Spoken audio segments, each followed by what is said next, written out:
Oof. This report is so boring. Numbers, accounts and statistics. I hate it. I'm an artist. When I was younger, I used to write short stories, novels, poems, and I was good at it. What has happened to my inspiration? What am I doing here? A publishing house, that's where I would like to work. Okay, Victoria, stop dreaming. Let's get back to the report. The boss wants it on his desk at 5 this afternoon. Oh, isn't there anything more interesting to do? Like listening to some good music.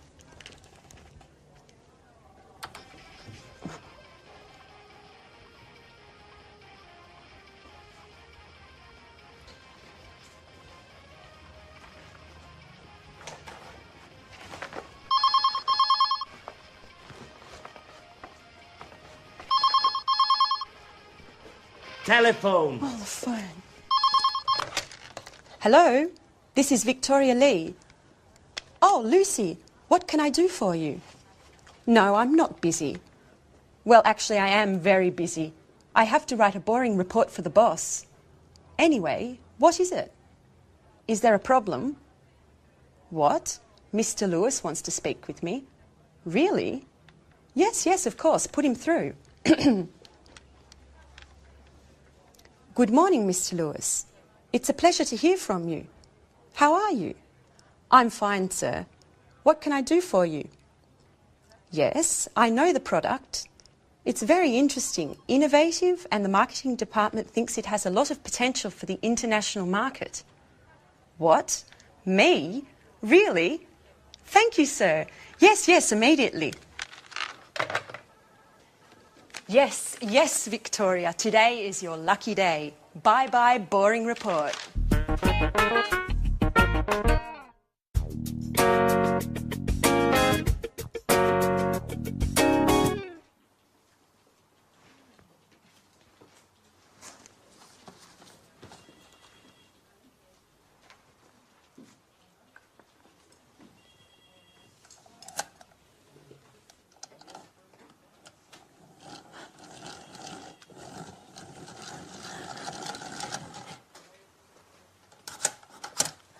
So, you are Anne Baxter. Yes. Yes, I am. I'm sorry. Really, I'm so sorry. Nice to meet you. I'm Mr. Stevens. How do you do? I'm so sorry, Mr. Stevens. Anne, please, sit down. It's all right. How are you today? I'm a little nervous. And this isn't a good start. That's all right. Well, Anne, where are you from? I'm English. I'm from Oxford. Great. A true Brit. Can you speak any other languages? French, German, Spanish? I can speak French, a little Spanish, and a few words of Italian. My sister is in Rome studying history of art at university. Okay. Very interesting. And can you use a computer? The internet? I'm not a genius with the computer, but I can use one. Great, Anne. I have your CV here, and I see you already work here. What do you do exactly? I do this and that. I usually work from home. I have an office in my room with a big desk and 2 chairs. And Fine. That's fine. And do you live alone? No, I share a flat with my Australian friend Alice. And there's a new flatmate now. His name is Jack. He's from New York. He's very nice. That's fine. Great. And you're very well prepared. You have a good education, and you're very precise. You're just the person for this internship. Oh, thank you, Mr. Stevens. Thank you so much for this opportunity.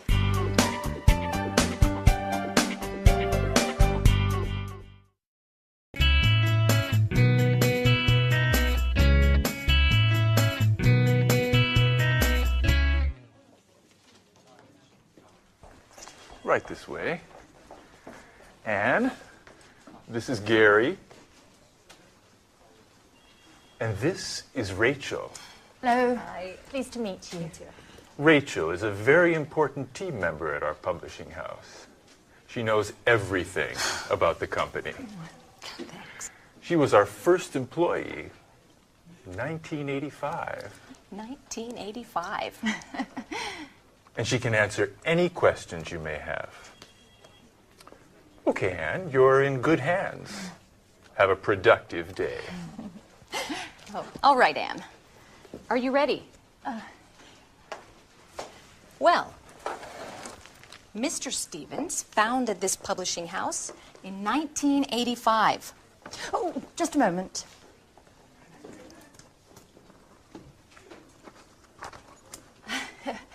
Okay. I'm ready now. Our first product was a children's book. It was very successful and sold more than 3 million copies. We had 20 different translations. Over time, the company changed and diversified, and we have now fiction, cookbooks, and tourist guides. Cookbooks and... I'm sorry, I didn't catch that. Tourist guides. We also have an encyclopedia of history and one of art history. Sometimes we publish economic texts, and our catalog with over 10,000 titles makes us one of the most important publishers in the country. 10,000. We also employ more than 150 people. Is everything clear? Yes, I think so. Okay, as you know, this is Gary. He works in the advertising office where he develops new client contacts and keeps in touch with our authors. Pleasure to meet you, Anne. It's so nice to have such lovely colleagues in this company. Fine, Anne.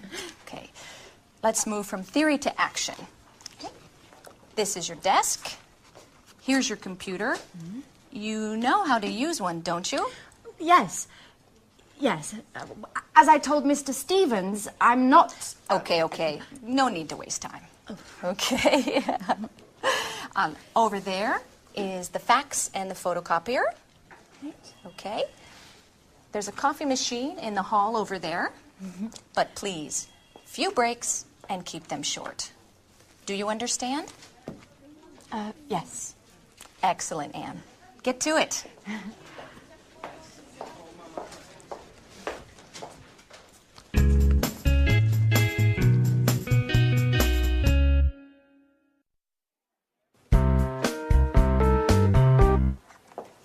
Oh, good morning, Mr. Chang. Excuse me, I was just rearranging my office. Take a seat, please. Thank you.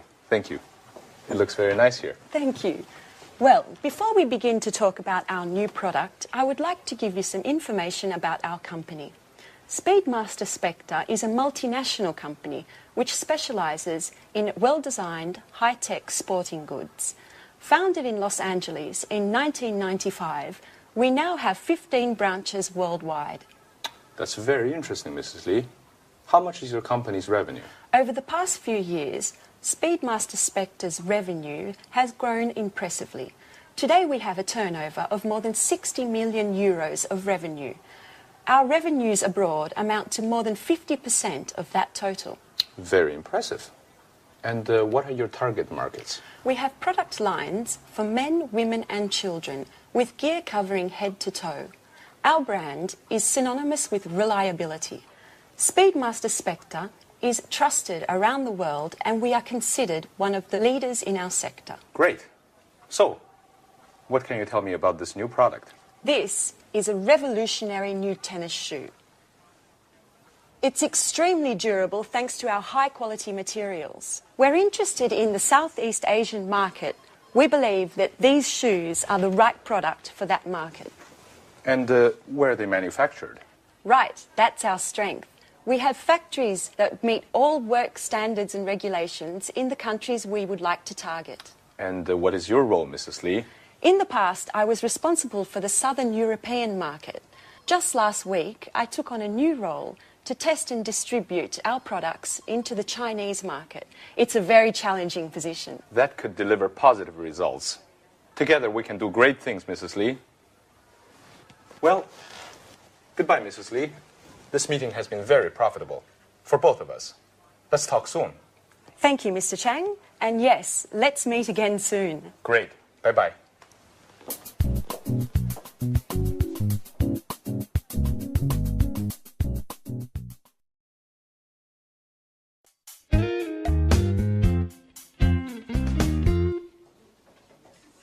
Good morning.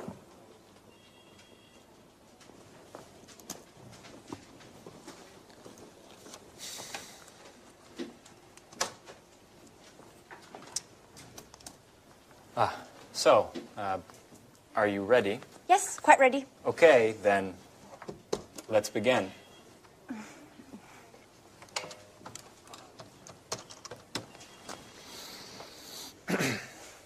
Hello, my name is Gary Reynolds from Pilgrim Publishing. May I speak to Mr. Jones? Mrs. Jones, how are you? And how is that wonderful apple pie of yours? I'm fine, thanks. Certainly, I'll hold. With a wink and a nudge, you can get whatever you want, even imaginary apple pie. This author is too important for us. Right. Hello, Mr. Jones. How are you? I'm fine, thank you. I wanted to know if you are interested in contributing to a new cooking guide that we have to bring out soon. Yes, it's a 6-volume collection of recipes to fit the needs of all tastes, with a detailed photo guide for preparation and cooking techniques. And we have to have the materials by the end of next month. Right. Exactly. Sure. Of course. Yes. Excuse me. Could you hold on for a moment? Anne, that's enough. Stop now. I can't concentrate. Oh, sorry, Gary. Sorry. Yes. As I said earlier, if you accept, I can send you a copy of the contract that you should sign and return. No, I'm sorry. We can't wait until next Tuesday. Well, I'll have to check with my boss. I need to ask Mr. Stevens if we can organize a meeting for next week. In the meantime, do you need any prep materials? No problem at all. I can send you an email immediately. Okay, goodbye. It was a pleasure speaking to you.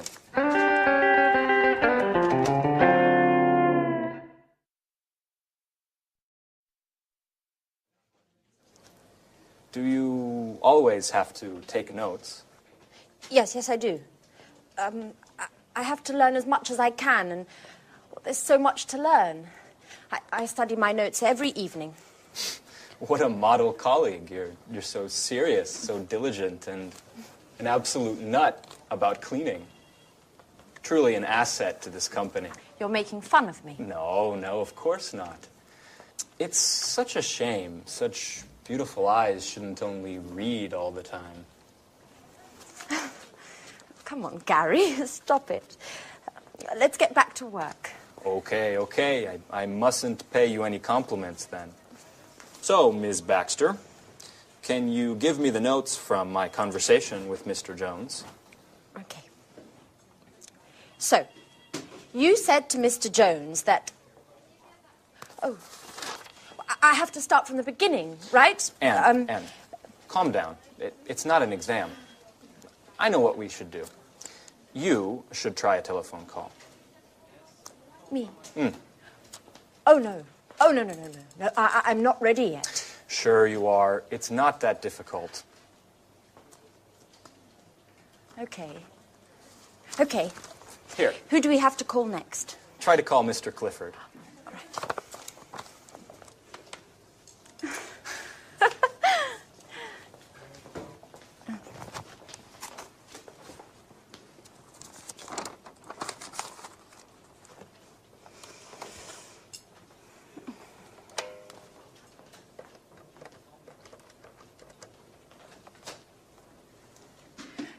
Hello. This is Anne Baxter from Pilgrim Publishing. Please may I speak to Mr. Clifford? Oh, I see. All right. All right, thank you very much. Right, goodbye. Well, what happened? Well, Come on, tell me. I dialed the wrong number.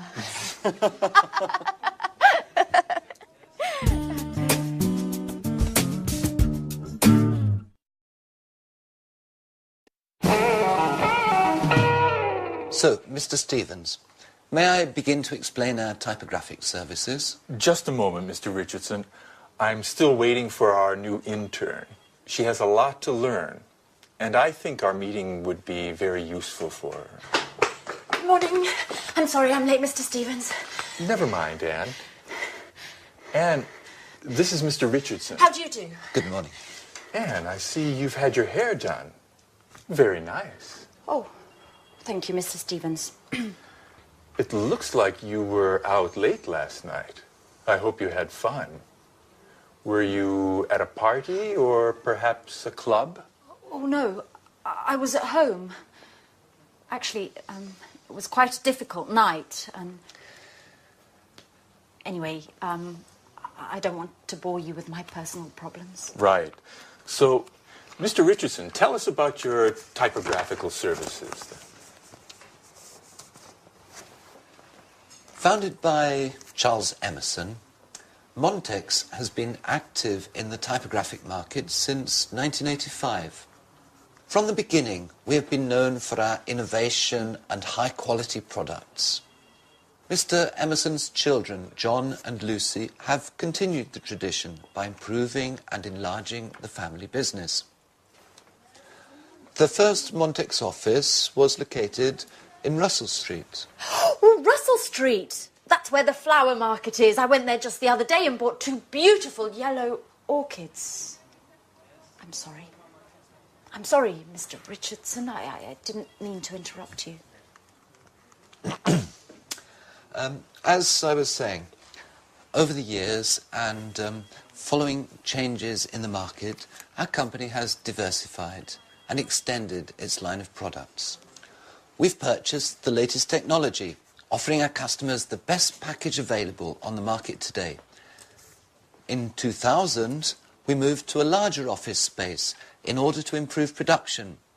Our new headquarters are located in Rodney Road, and we have approximately 55,000 square metres at our disposal.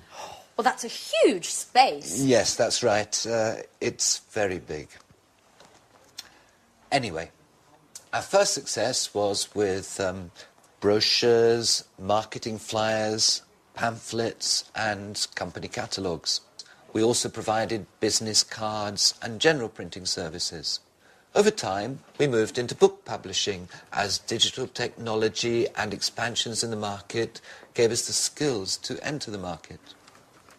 Currently, we're equipped to provide highest quality publishing at an extremely competitive price.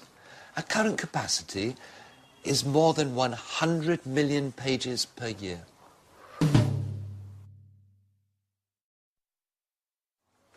So, Anne, have you understood everything? Would you like to sum up what Mr. Richardson has said? Me? Yes. Could you? Oh, all right. I'll try. Established in 1985 by Charles Emerson, Montex has successfully grown and adapted to changing client needs. In 2000, the company transferred to Rodney Road, where, thanks to cutting-edge equipment capable of high volume, it has optimized its production and extended its offerings, specializing in the publishing sector. Currently, it provides top-quality printing at extremely attractive pricing. Well done, Anne. You have a great ability to summarize. You know, Mr. Richardson, we aren't very pleased with our current typographers. They don't meet deadlines. Professionalism, efficiency and punctuality are the keys to our success. Do you know, that in just a few years, the number of Montex clients has grown by 100%. And what sort of printing do you principally use? Digital printing and offset printing in the case of high-density needs. What? Offset printing? Young lady, you work for a publishing house and you don't know what offset printing is? No, sir. I'm afraid I don't. Is it important? Anne, offset printing is the classic way in which a graphic project done on a computer is converted to the final printed page. I get it. I get it. Well, it is important. It's extremely important. What an idiot I must seem. I basically told you I have no technological know-how. You know, Mr. Stevens, I am studying the editor's manual that you gave me, but I haven't got to the letter O yet.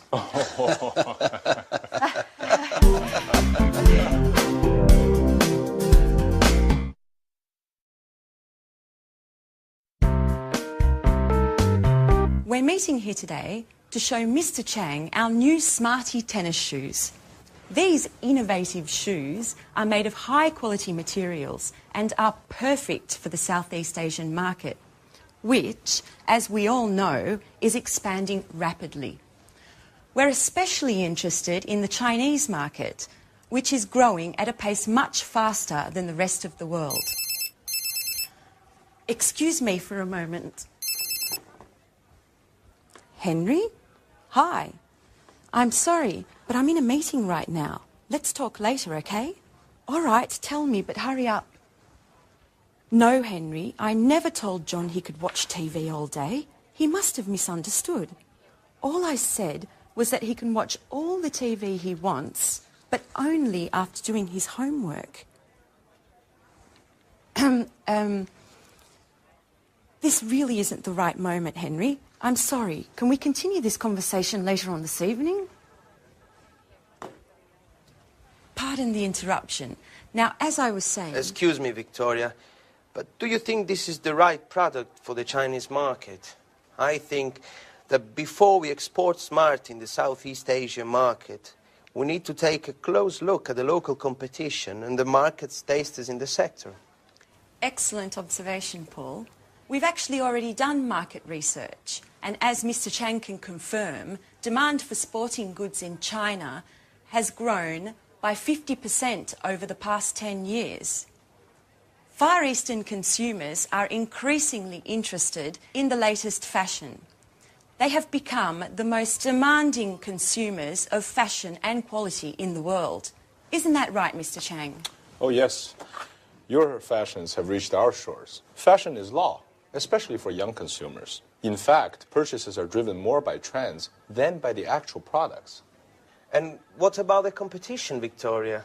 It's a well-known fact that labor costs are lower in China, and the shoes produced in China are much more cost-competitive than in Europe. Right again, Paul. However, our shoes are manufactured with high-quality materials that target an upper-level segment of the market. This market segment is quite happy to spend more on products that are well-equipped, last longer, and are of a higher quality. Do you have any data on how Smarty sales are going in Europe and in the States? Yes. Our marketing department sent me the latest report just this morning, and I'm happy to say it's very encouraging. Smarty has become one of our most successful products of the last few years. Demand is growing exponentially, and the satisfaction level of these shoes is much higher than that of similar shoes produced by other companies. In fact, Smarty shoes are considered one of the most durable, the most functional, and, most importantly, the most popular amongst the youth market. And what about the distribution? It's a very important aspect that we shouldn't underestimate. Yes, Mr. Chang is here to help clarify this issue for us. It is extremely important to have a detailed distribution and promotion plan. we've also got to create a reputable chain of agents to distribute our products over the widest possible area. This, in turn, will help us make importation easier and reduce taxes for entry into the Chinese market. Look, I'm very happy to provide you with any information you may need, as well as contacts inside the Ministry of Industry and the Chamber of Commerce. But, of course, success depends on your goals, your strategy, and the type of financing plan you're willing to provide. And besides that... Oh, excuse me yet again. John, what do you want? I told Dad I'm in an important meeting. No, John, I didn't say that. First do your homework, and then you can watch TV, okay? And listen to me. I don't care if your friends aren't studying today just because it's a holiday tomorrow. Do you understand? Tomorrow we're going to see your grandparents, so you have to study today. That's enough of this story, John. No, that's not true. I'm a good mother, and I love you. But it doesn't mean I don't have the right to tell you what to do.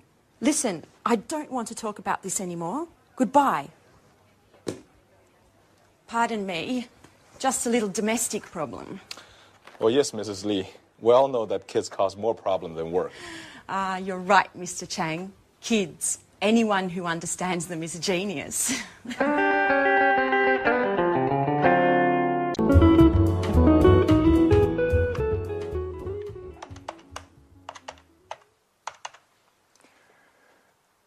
Hello, is this Montex Typography? Good morning, this is Louis Stevens of Pilgrim Publishing. I'd like to speak with Mr. Emerson. Oh, he's in a meeting. I see. Could you put me through to one of his children, to John or Lucy, please? Oh, they are also in a meeting. Fine, then may I speak with Mr. Richardson? You don't mean to say that he's also in a meeting? Yes, I see. Is there anyone that I could speak with to find out if our order has already gone to press? I'd also like some information about deliveries. Yes, I see. They're all in meetings. Could you take a message for Mr. Emerson? Ask him to call me as soon as possible, ASAP. I'll be in my office until 4. Thank you. Goodbye. Well, they certainly do like meetings at Montex, don't they?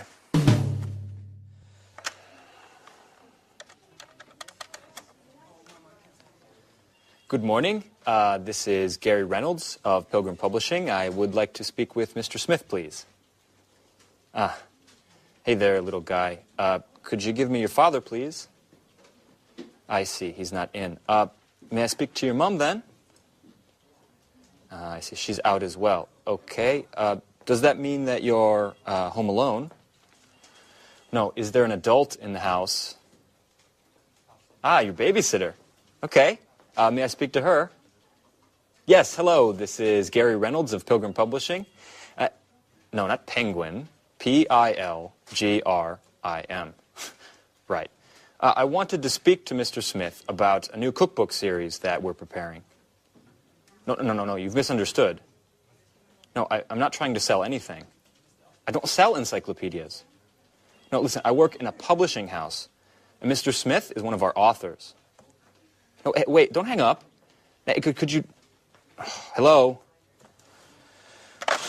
Well, let's try someone else. Mr. Fox.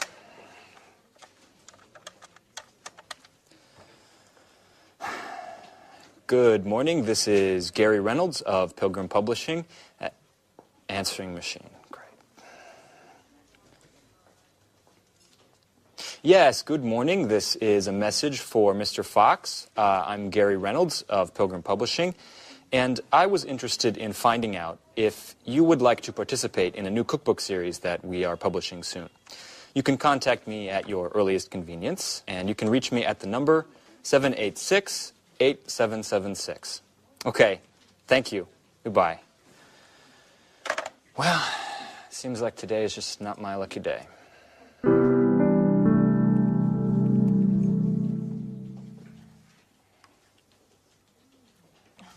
no, the answer phone.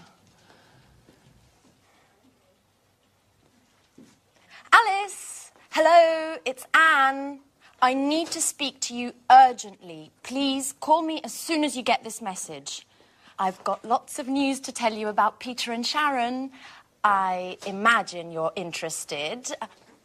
Anyway, no news for now. Okay, I'll give you a hint. Peter telephoned to say that he'd called Sharon about Japan, and do you know what she said? I'm not going to tell you. Call me and you'll find out. Okay, bye. Speak to you soon. Oh, you can reach me at the office. Bye, bye.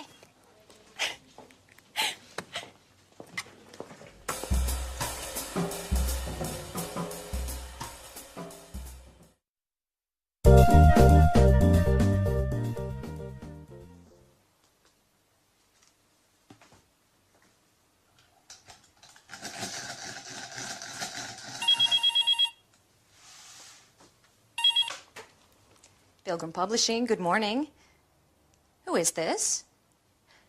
Yes, this is Mr. Stevens' office. With whom am I speaking? Oh, good morning, Mr. Emerson. If I'm not mistaken, you're the head of Montex Typography. This is Rachel Gordon, Mr. Stevens' assistant. It's a pleasure to meet you. On the phone. No, I'm sorry. Mr. Stevens isn't in at the moment. He just left. Yes, I know it's 4 o'clock. No, unfortunately, he was called away unexpectedly. Would you care to speak with me? No, don't worry. There are no secrets between Mr. Stevens and myself. Yes, he telephoned to find out if you had already begun work on our order. And I think he also wanted to know about the means of delivery. Uh-huh. Fine. Ah, Mr. Stevens will be pleased. Yes, taken note of everything. In any case, I'll have him call you tomorrow morning. When will you be in? At 10. Okay. Fine.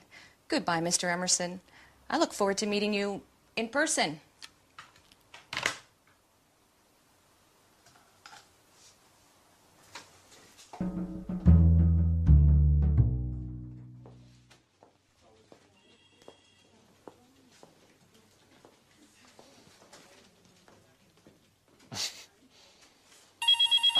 It's Fran.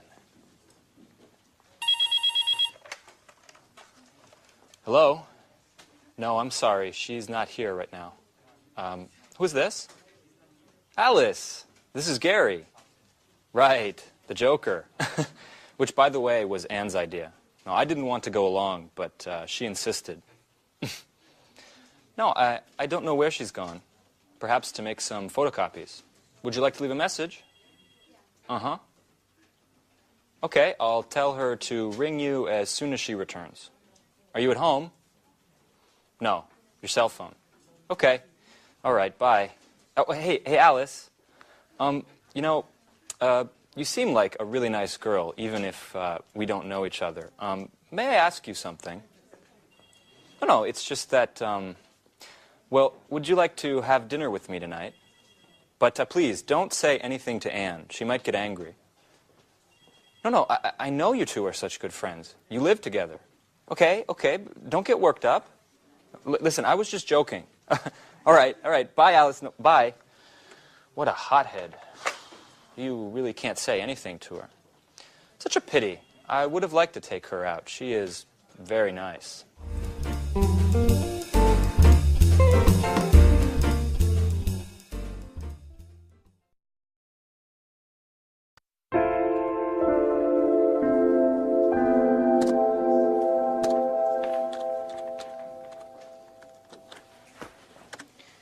So, Anne, how did your meeting with Mr. Stevens and the Montex representative go? Quite well. Actually, it was very interesting. Did they come to any agreement? Well, for the moment, Montrax is going to print 3,000 copies of our next series of cookbooks. Mr. Stevens wants to give them a trial run and see how they work. If they meet their deadlines and price competitively, he'll sign on for larger deals in the future. Well, we're hoping to optimize our work and drive down costs a little. And the publishing market is in a deep crisis. Readership is dropping rapidly, which is driving down sales. At the same time, production costs are increasing because of foreign rights acquisition as well as distribution costs. As a matter of fact, I haven't bought many books recently. Tell me, Rachel, does this crisis also affect us here at Pilgrim? Certainly. The negative trends of the market are felt throughout the sector, beginning with those who work in it. In any case, I'm optimistic, and I'm sure this is just a passing crisis, and that the publishing sector will soon recover. That's probably what Gary wanted to talk to me about this morning. I saw him, and he said that he had something very important to tell me. Uh-huh. What? Why are you making that face? No, it's nothing, Anne. It's just that.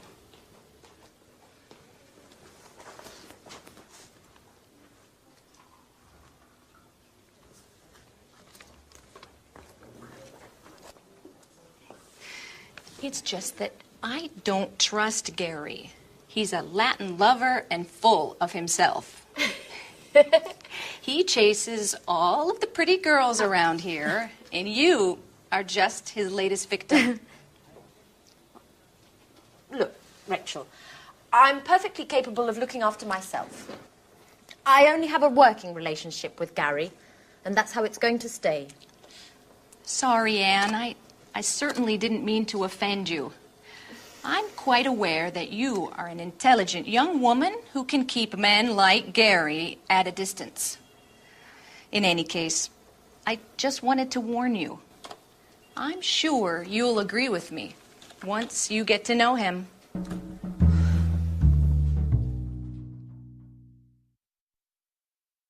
Yes, to be honest, I am a bit worried. Profits are down 8% over the last few months. And just yesterday, I read an article in Media World that confirmed my suspicions. Forecasts for the publishing market are quite pessimistic. And the general feeling is that things are going to continue to go downhill based on current trends. The next 5 years could see a further drop of 20%. If we leave out bestsellers and fiction, then the entire publishing market has taken a direct hit. Or, better, is in a downward spiral. But what about sales? For the moment, they're stationary, but we won't be able to improve them. In fact, we'll have to stop publication of our encyclopedias of history and art history, with awful consequences for those working on these projects. Are you saying that we'll have to lay people off? No, not for the moment. But if things continue like they are, we will have to let some of our people go. Oh my God.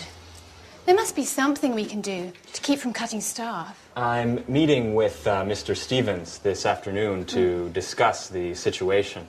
We're going to focus on new objectives for the company in both marketing and sales. Perhaps we will develop a new line of economic paperbacks, which might help sales. But the other publishers are already doing that successfully. I think we'll need to develop new products to encourage new market opportunities.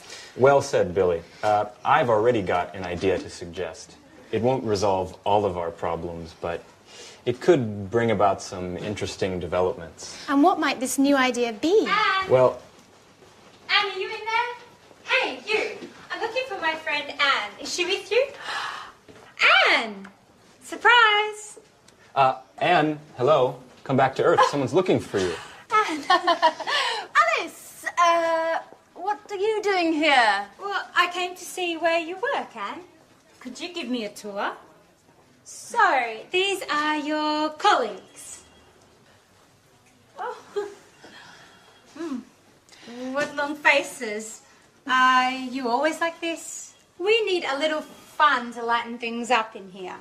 Why don't you invite them to the party this evening? No, no, really. I don't think, well, today's really not a good time to be talking about parties. Why don't you come back some other time?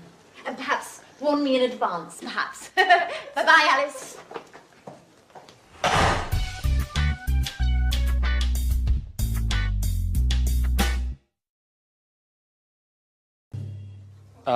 Right. Anne, are you ready for your next telephone call? Oh, yes. Okay, you need to get in touch with Mr. Bradford. He's a great author who has worked with us for years. He's quite friendly, and he's quite a wizard at the stove. He opened a restaurant a few years ago, but he sold it to move on to writing cookbooks.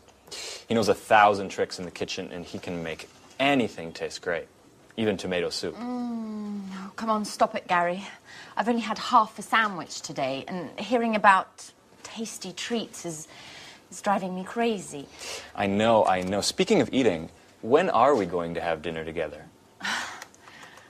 You don't know when to quit, do you?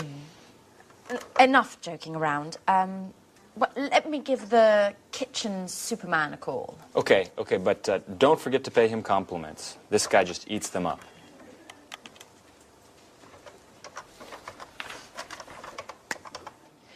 Hello, good morning. This is Anne Baxter from Pilgrim Publishing. Please may I speak to Mr. Bradford?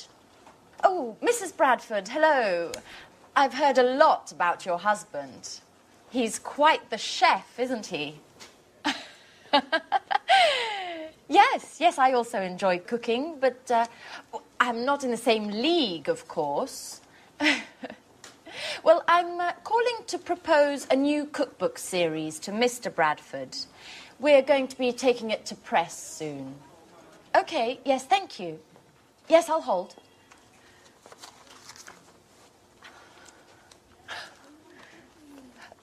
Good morning, Mr. Bradford. Hello, this is Anne Baxter from Pilgrim Publishing. First of all, congratulations. You're a legend around here. But as I was telling your wife, I'm calling to see if you're interested in participating in a new cookbook series that Yes, I know that you've always spoken to Gary Reynolds, but I'm the new colleague who's been assigned to this project. I beg your pardon? Well, excuse me, Mr. Bradford, but I don't understand why you consider Mr. Reynolds to be more competent than myself. In any case, if you'd like to speak to him, hold on a moment. I'll put you through. Hey, Mark. How are you? Yeah, I think you upset Anne, our new intern. Oh, she's a fantastic colleague, diligent and hardworking. Yeah, let's set up a meeting so you can meet her. You'll be very impressed. She's also a great cook.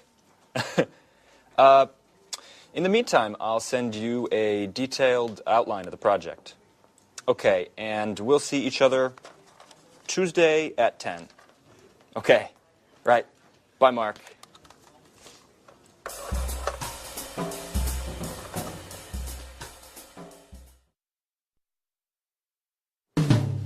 Well, what a pleasant person he is. Oh, come on, Anne. Don't let him get to you. Mr. Bradford is just a little shy with those he doesn't know. But you'll see. He's quite a lot of fun once you've met him. Why don't we take a short break? How about a little fun on the telephone? I need to relax and have a good laugh. Okay. But who should we call? I know. Let's call my flatmate Alice. She's always looking for new boyfriends, and you could pretend to be a friend of Jack's, the other flatmate, saying that you saw a picture of her and that you'd love to meet her. Okay, but she isn't going to get angry with me, is she? No, we'll tell her it was just a joke.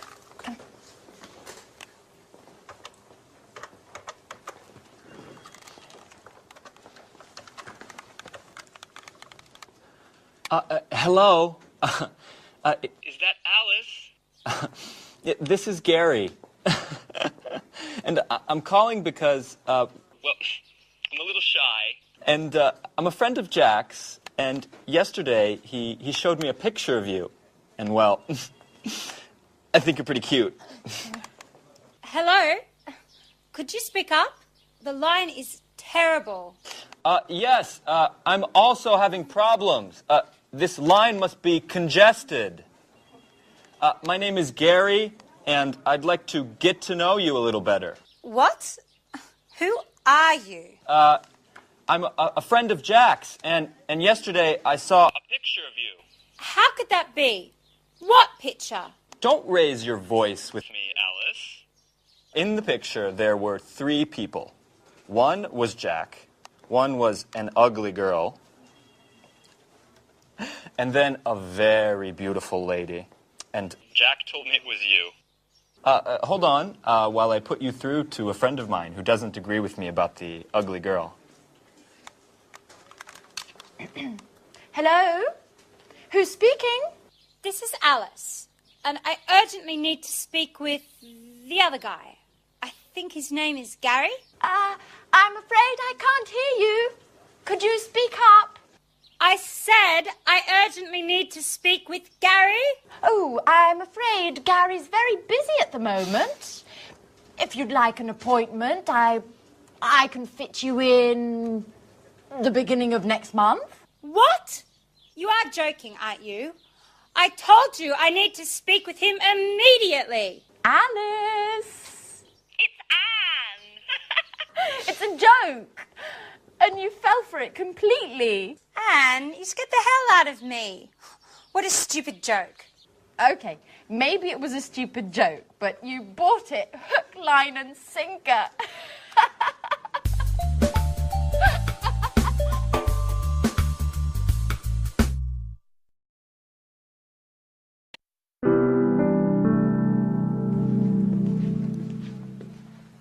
Victoria Lee, good morning. Do you remember me?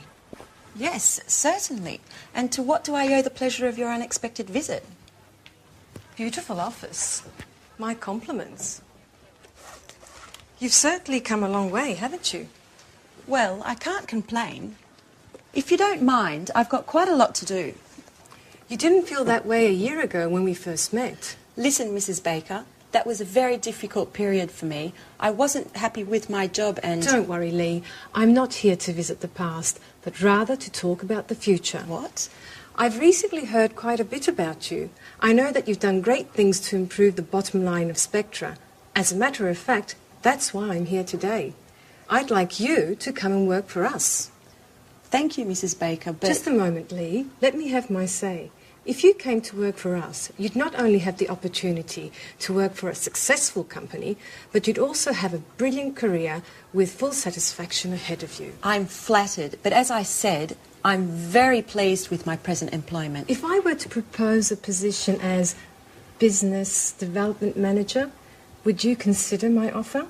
Mrs. Baker, please, if I were to come and work for you, I'd be doing my company a disservice. Just think it over, Lee.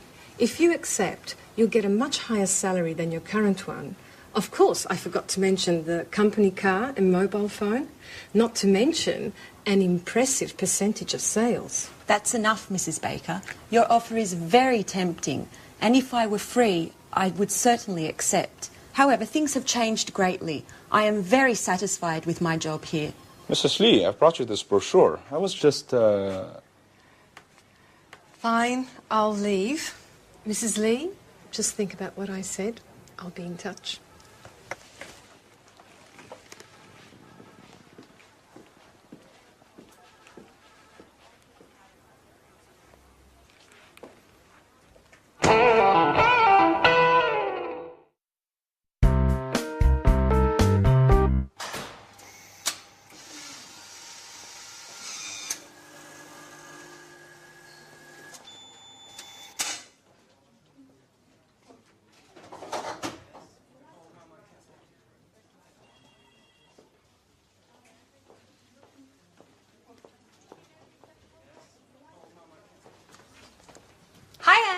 Have you got a moment?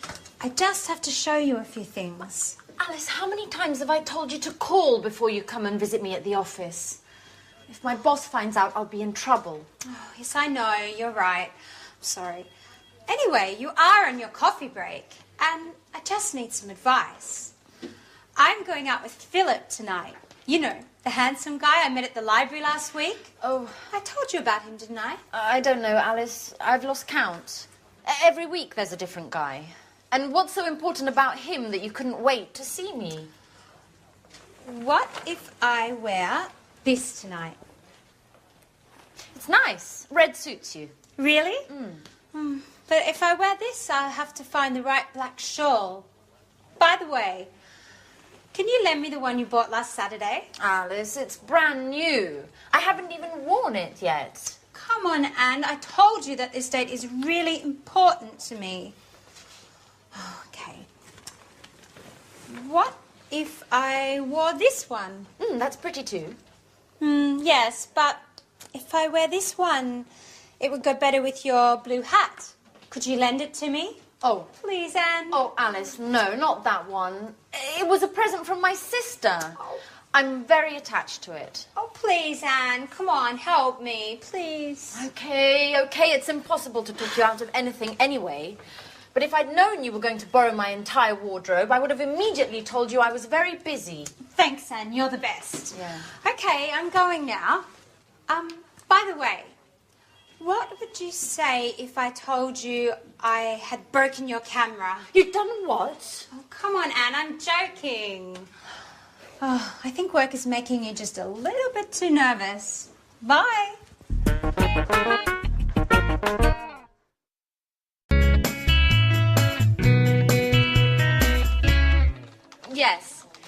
Yes, Mr. Jones. The collection is divided into thematic volumes. Your volume will be the first, dealing with starters. That's right. Yes, recipes should be written clearly and precisely. Well, I'm not sure I agree with you there. Ingredients should be written separately, directly under the title of each dish. Okay, I'll expect your first instalment next week then. All right, goodbye, Mr. Jones. Goodbye.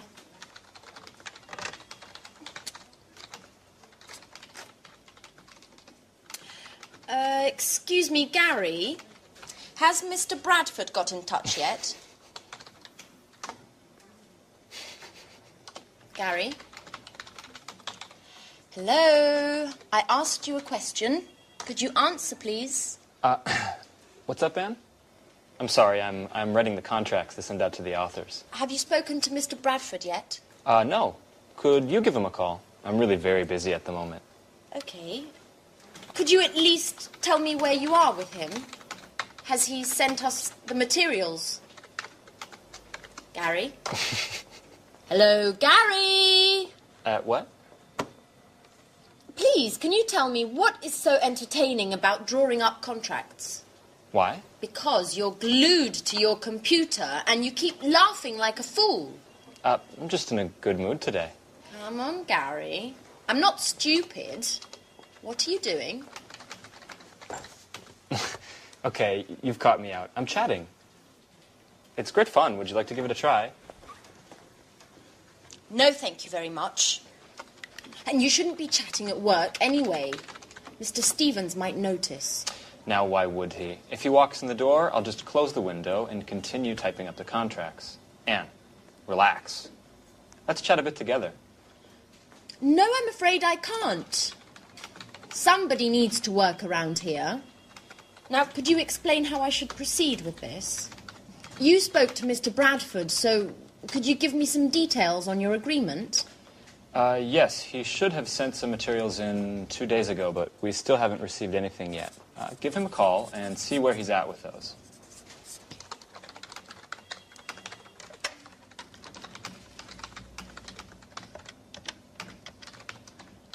Hello, Mr. Bradford. This is Anne Baxter from Pilgrim Publishing. Hello. We are still waiting for the materials you should have sent us 2 days ago. I just wanted to know if you were having Well, what does the index have to do with it? I'm afraid I don't understand. No, it's just I wasn't aware that... No, I don't think... What, could you just hold on a second? Hey, Mark, this is Gary. No, don't worry. Everything's just fine. Anne just didn't know. Have you finished the index, then? Okay, great. We'll expect your email, then. Okay. Bye, Mark. I hate you, Gary. If you spent a little time filling me in instead of chatting on your computer, I might just know what's going on around here. What? Ooh!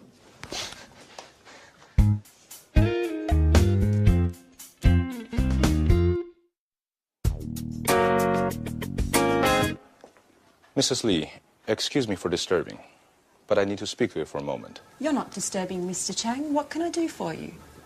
Perhaps it's none of my business, but considering the importance of the deal for you and your company, I want to be absolutely sure that everything goes smoothly and that no ugly surprises are around the corner. I don't understand, Mr. Chang. What are you getting at? You see, Victoria, I value you highly and trust in you, but I don't like people going behind my back. What are you insinuating, Mr. Chang? Victoria, I know very well the woman who visited you in your office yesterday, Mrs. Baker, Human Resources Director for Play, the world's largest sporting goods chain. And? Mrs. Baker is well known as a headhunter. You know, those personnel managers who rob other companies of their own talents to employ for their own companies. So tell me, Victoria, what did Mrs. Baker want from you? You're right. Mrs. Baker made me a very interesting offer, but I certainly have no intention of accepting. Are you quite sure, Victoria? Look, Mr. Chang, I had an interview with Mrs. Baker last year. At the time, I was working for Spectre, but I was very unhappy. I had been hired to work in the business office and had expected more important assignments. But unfortunately, my work was very monotonous and boring, nothing that met my expectations. So I sent a CV to Play, they contacted me for an interview, but there weren't any positions open at the time. Therefore, I stayed at Spectre. And there's another thing, Mr. Chang. I have a dream. I've always wanted to work in a publishing house ever since I was a teenager. And that's also why I wanted to leave this job. Numbers just don't go with my creativity. And what about now, Victoria?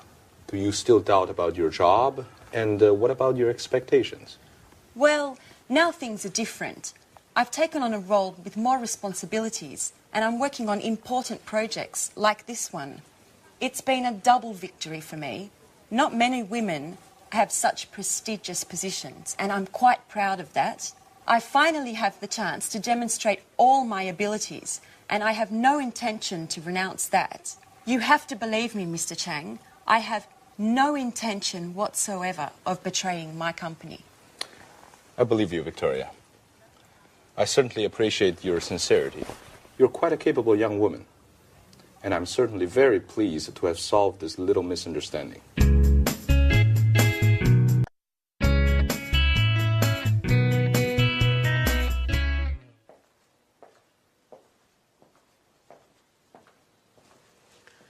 Excuse me, my name's Victoria Lee. Today's my first day at work, and I'd like to know... Great. Great way to start. Where is everybody? Mr. Stevens told me I was going to meet my new colleagues, and they were going to explain everything.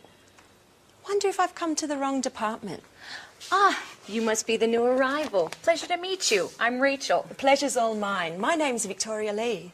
Mr. Stevens asked me to show you the office and explain everything. So, over there is the fax and the photocopier. This is your desk and computer.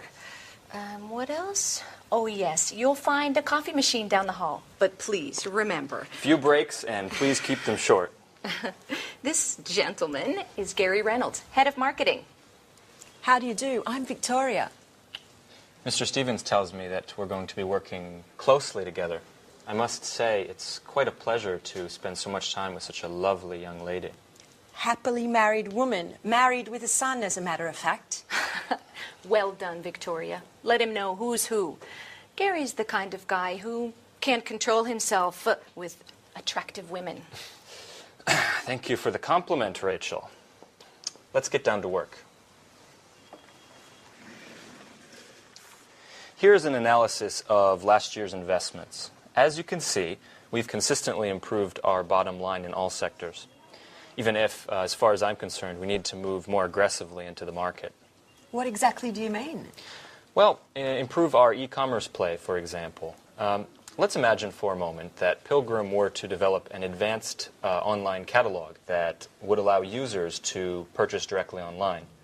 Don't you think that this way we could dramatically cut our distribution costs? Certainly. But what does Mr. Stevens think? Well, he's a bit old school in his way of thinking. According to his worldview, we should focus on sales through more traditional channels. I, on the other hand, would be thrilled if you saw things more along my lines. Why don't we develop a realistic marketing strategy that includes possible e-commerce earnings? Perhaps we could convince him together. I'm afraid I can't at the moment, Gary. I've got to focus on the bookkeeping to begin with. Listen, why don't we have a little dinner together tonight and then continue working at my house? I'm married, remember, Gary?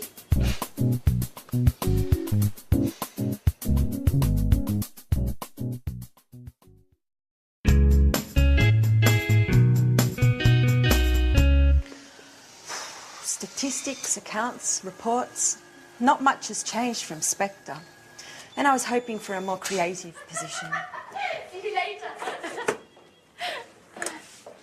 Oh, hello. You must be the new hire. I'm Anne Baxter. I'm Victoria Lee.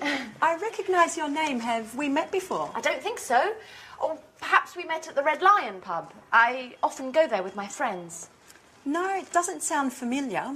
Actually, I have a son, so I don't get out much. But still, I've heard your name before. Just a moment, now I remember. We met on the telephone when I was still working at Spectre. We both had that problem with our courier, Fast. Oh, yes. Oh, yes, I remember now. You were having problems with a shipment to China.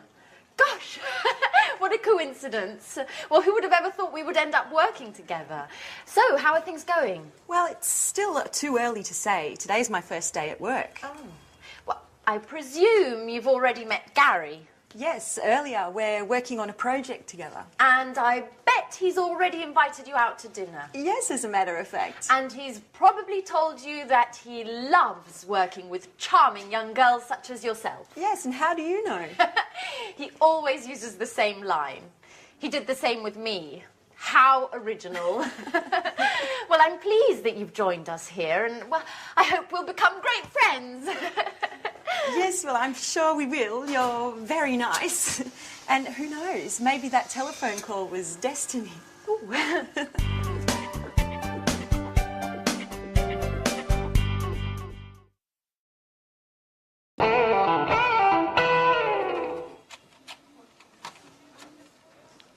Who's in charge of delivery to the Blue Moon bookshop? Ann and I. Why? They've just telephoned complaining that they haven't received anything yet. Well, that's impossible. I sent the delivery 5 days ago. That's just it. I don't understand what could have happened. The merchandise should have arrived by now. Anne, call the shipping agents to find out what's up.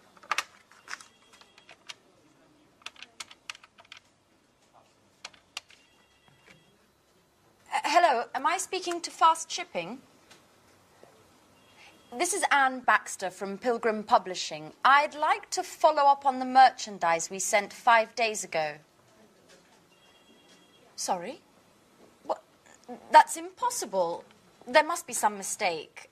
You can't have delivered it. Our client has just telephoned saying that they haven't received anything yet. Okay. Okay, I'll take a look at the paperwork and get back to you. Yeah, bye-bye. Well, Fast claims that the goods were signed for by the consignee. Rachel, go get the bill of lading. We need to look into what caused this mistake. Gary, are you sure you provided the exact address? Certainly, I still remember it. It's 35 Lafayette Avenue, Orange. That's it, all right. What about the duty? Do you remember paying it? Duty? Excuse me, Mr. Stevens, but we're EU members and aren't required to pay duty. Merchandise is free to move between the member states, and duty is no longer required, nor is documentation. EU? What does Europe have to do with it? Excuse me, but orange is in France, isn't it? Good God, Gary.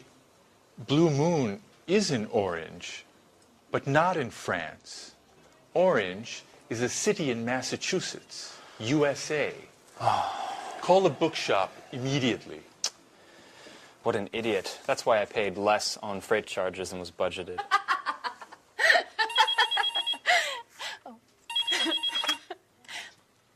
Hello, Pilgrim Publishing. This is Anne Baxter. How may I help you? Hello, this is Victoria Lee. I'm calling in regards to the shipment. I was wondering if you had Any news yet?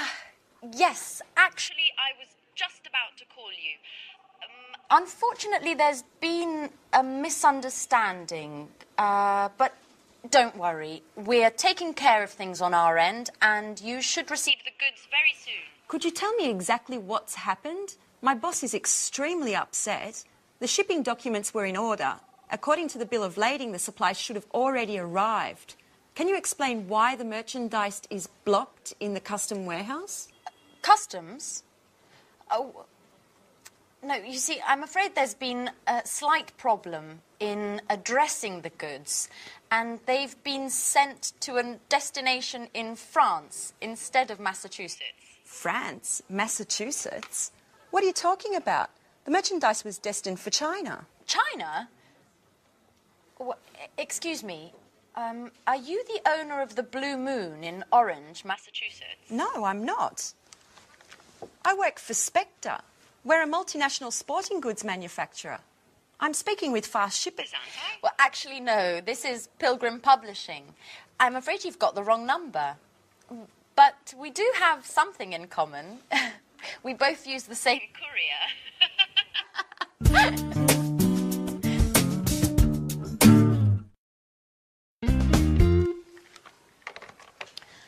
Life is funny. I dial a wrong number, and who do I call? A publishing house. Maybe it's fate. Nice young woman as well. What was her name? Anne Baxter, that's right. We use the same couriers and are both having problems with deliveries. What a strange coincidence. Mrs. Lee, have you spoken with fast shippers yet? Not yet. The number's always busy. We have to figure out what's happened. This delivery delay is costing us a lot of money. The courier assured us that the merchandise didn't have to pass through customs, that it would have left their warehouse with the customs bill already compiled, without any additional customs requirements. That's right. Considering the shipping costs, they're so high because they include all international delivery costs, such as transit, loading and unloading, assembly, and warehouse storage costs. Just a moment. I've got it. Did you remember to attach the certificate of origin, Mrs. Lee? The certificate of origin? I don't really know what that is. It's never been required for our shipments. The certificate of origin is that document which states the merchandise's country of origin for customs purposes. It's absolutely necessary for companies doing business in countries which don't belong to the EU, provided upon customs officials' request. And China is one of those countries. I'm sorry, Mrs. Collins. I didn't know. I swear it. Up until now, I've never taken care of shipments. This is going to be one very expensive mistake. Oh, by the way, I'll be taking our losses caused by this delay out of your salary.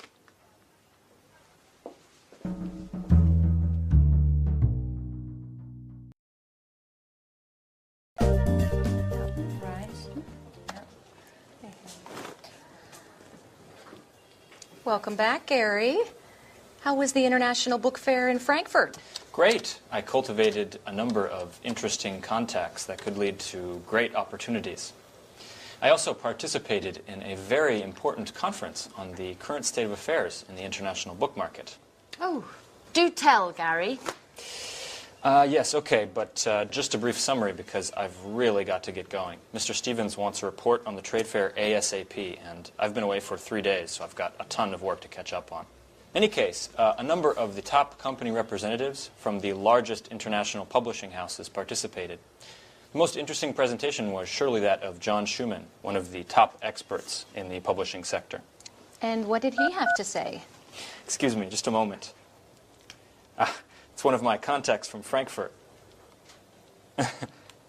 As I was saying, John Schumann, using the most current data as his starting point, he determined that the publishing market is growing slowly and that the number of readers is stagnant. It's the readers who already buy books and who want to increase the size of their libraries who are responsible for sales. To cut a long story short, the current crisis has been around for a while. Unfortunately, yes. Just the other day, a friend of mine from Amsterdam in the publishing trade was telling me that his company has had to let 15 people go since the beginning of the year. You're kidding. Does that mean that we could become redundant? No, Rachel, I just finished telling you that the trade fair was a huge success. We've just got to look at these things over the long term.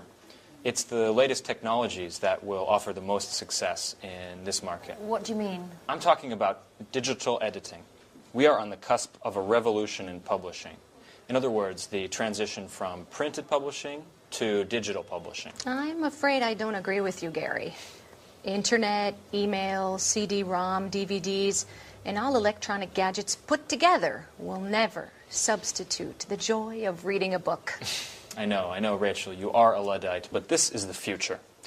The owner of a multimedia publishing house from Stockholm told me that they were able to greatly lower production, distribution, and warehousing costs, all due to digital publishing. Not only that, but just think of the level of interaction we can achieve with readers via internet.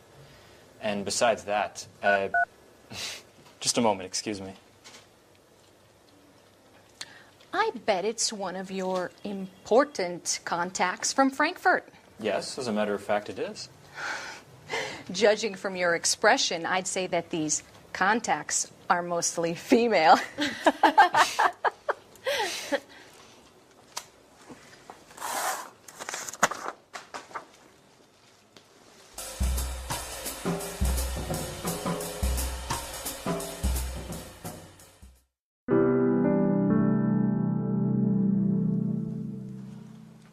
Oh, hi, Victoria.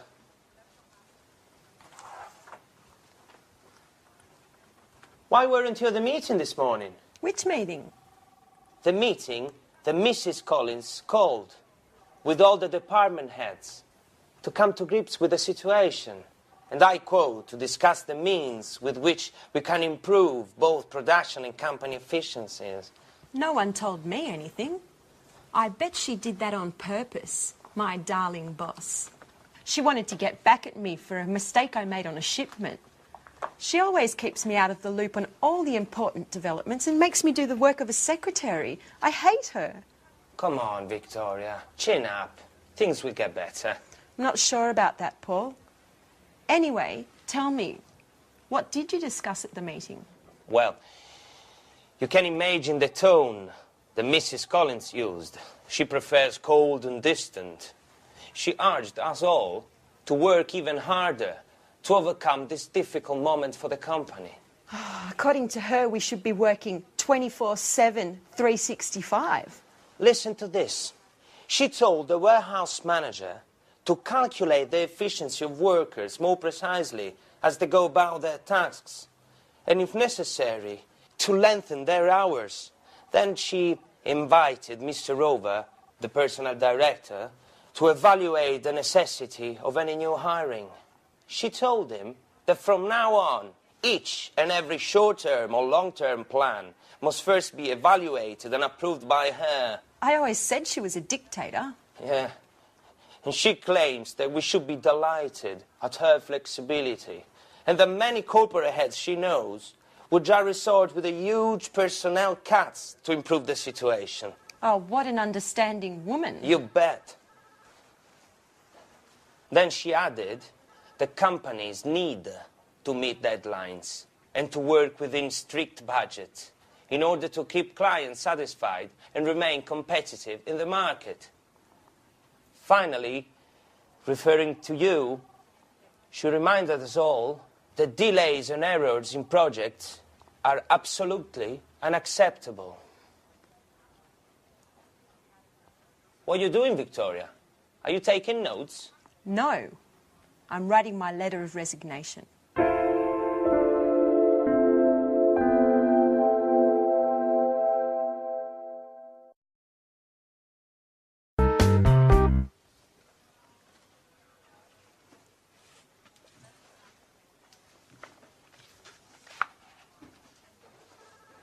Paul.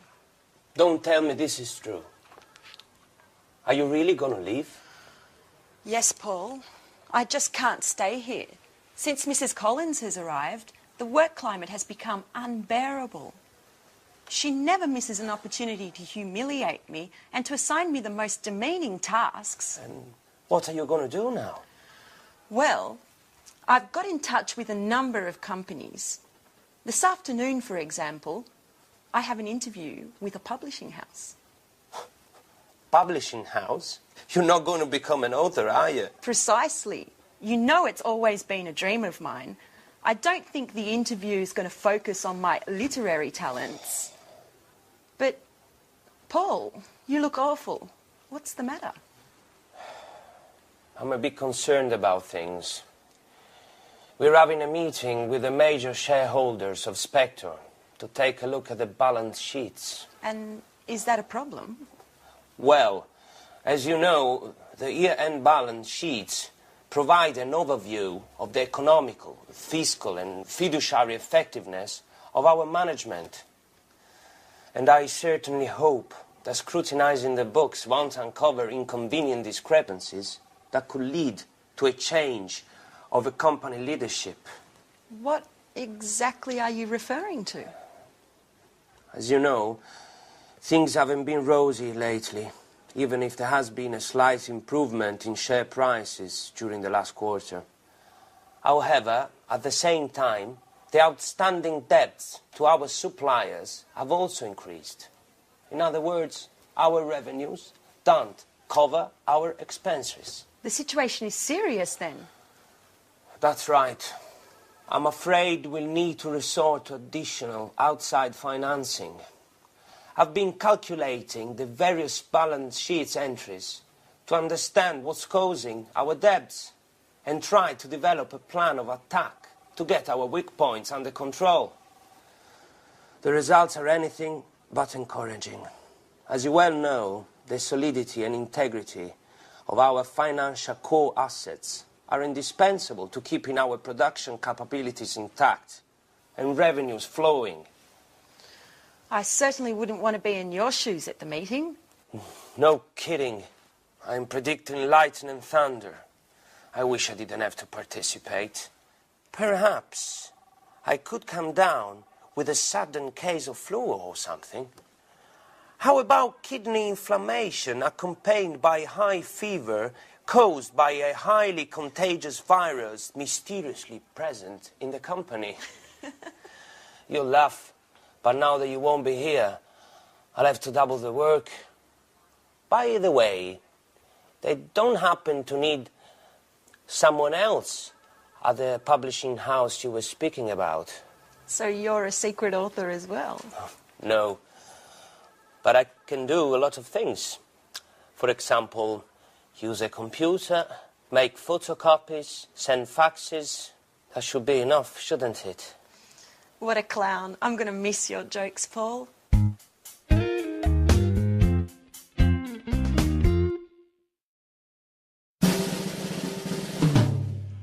Yes, I see. I understand. But it has to be done by Friday. Is that possible? Good, good. It's very important. We'll be in touch. Thank you. Goodbye.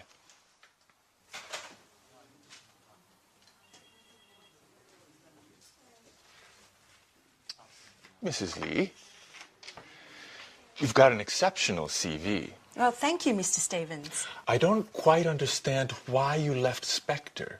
According to this, you were in a position of considerable responsibility. That's true. I was very satisfied with my job at the beginning. I had a very prestigious position and many high-profile projects were sent my way. However, once Spectre was taken over by a Japanese multinational, things just took a turn to the worse. My boss was let go, many of my colleagues were transferred, and I was relieved of my duties. And of course, well, maybe I shouldn't tell you. Please do. No reason to be afraid. Well, the truth is, I just didn't get along with my new boss. I appreciate your frankness. Sincerity is one of the main qualities that I look for in my employees. But tell me, Mrs. Lee, how are your bookkeeping, invoicing, and administrative skills? Excellent, I would say. But I wanted to speak to you about an... Are you familiar with the publishing market? Yes, to a certain degree. But as I was saying, ever since I was a child, I've always been fascinated by... You can tell me about your dreams at another time, Mrs. Lee. Currently, we're busy with our year-end balance sheet, and I need a well-trained assistant to prepare an assessment of our administrative expenses and to study our assets and liabilities. You, considering your experiences, appear to be a perfect fit. Well, thank you, Mr. Stevens. But once this emergency has blown over, I was wondering if perhaps you could take me into consideration as a... Yes? As an author. I'm quite talented. My literature professor at university used to encourage me. This is not a school, Mrs. Lee. I got in touch with you to speak to you about our marketing office. That's what I'd like to hire you for. Please don't be offended, but keep your dreams to yourself for the moment. As far as books are concerned, we can get started on the bookkeeping immediately. Certainly. But later? We'll see. We'll see.